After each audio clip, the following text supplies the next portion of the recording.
به خوش اومدیم به اولین ویدیو من. بچه‌ها خواستم اولین ویدیومو روم تورم بذارم، مثل عقده‌ایایی که دیدین پول ازشون میاد میخوام توشش بقیه فرو کنم، من میخوام این کارو بکنم و میخوام شما رو با اتاق زیبا آشنا کنم.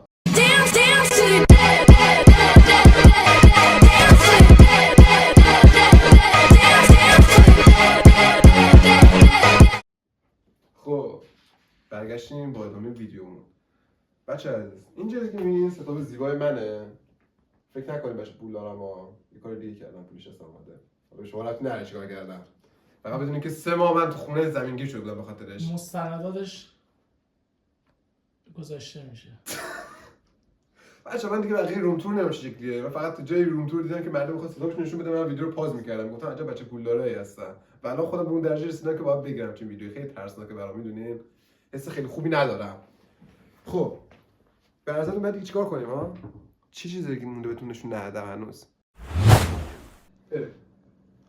اونجا قرار داریم. خب بیایم ادامه ویدیو.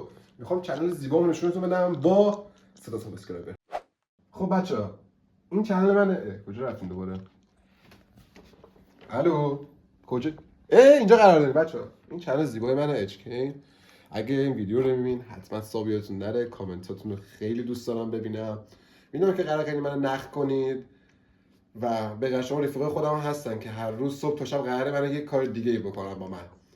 و اینکه ممنون میشم تا آخر این راهی که میخوام برم منو حمایت کنید، چون میدونید شاید تا چند ماه دیگه زنده نمونم، چون خیلی بلا سرم میاد. میخوام تو استریم باهاتون در اشتراک بذارم براتون. زبونم گرفت. خیلی ممنونم. خب شاید براتون سوال باشه، من باز کجا رفتم؟ اینجا قراره. شاید براتون سوال باشه من قراره تو این یوتیوبی که دارم چی بذارم؟ اقلا ولاگ قراره بذارم و اگه بشه که بعضورا یعنی ساعت 6 تا 8 شب استریم میریم. ولی خب به غیر از ولاگایی که مثلا ولاگ خوراکی باشه، ولاگ سفر باشه، ولاگای مدل مختلف هم هست.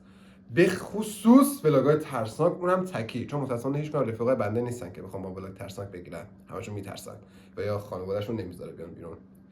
خانواده خودم من نمیذارن. من باید ویزا بگیرم. میدونی من برای اینکه بخوام تو رشت برم که میشه مقل گیلان، من باید ویزا بگیرم برم. ولی خب مشکلی نداره. من توی جنگل زندگی میکنم که اگه از این پنجره اتاقم بپرم پایین هیچ کس خبردار نمیشه، چون اتاق طبقه دوم قرار داره. نمیخوام تو چشمم فرو کنم. فقط میتونم دارم میگم بیافتم زنده میمونم، ولی هیچ کس نمیفهمه که نیستم. بچه‌ها بهتون گفتم این اتاق منه. من علاقه شدید زیادی به برزرک دارم، مشخصه پلاکش هم انداختم. برگردیم معرفی خودم. اصلا من کی هستم که دارم اینجوری ویدیوهایی میسازم؟ خب داشتم بهتون میگفتم که من حسین. دوباره کجا رفتیم؟ این گوشی خودمه. این یکی هم که داره نمیگیره. اونجایی. داشتم بهتون میگفتم حسین برومن، لقب اصلی کینه.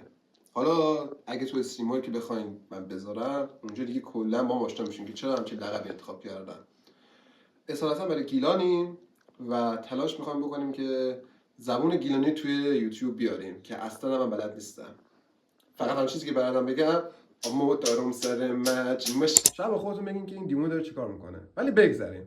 چیزی که مهمه دیوونه بازیاشه.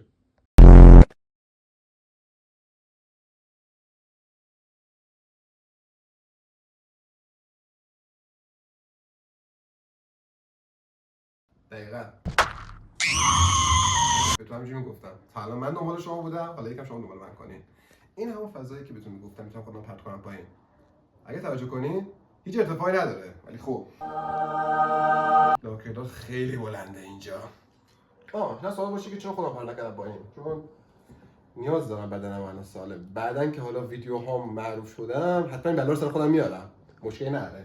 همین که اتاقم یه ذره خرابه، پایینم مهمون دارم. اگه پرت کنم فکر می‌کنم خودکشی می‌کنم، چون این سابقه خودکشی تو ایران خیلی بالاه و امکان داره من جز اون دست افرادی باشم که خودم پرت کنم پایین. پس بهتره الان یکم ویدیو رو تازه است یکم پایین نگه داریم خودمونو. می‌بینی یهو پلیس فتایی میاد میگه آقا شما دارین چه غلطی می‌کنین، چرا خودت پرت کردی پایین بخاطر ویدیو. بعد من میمونم و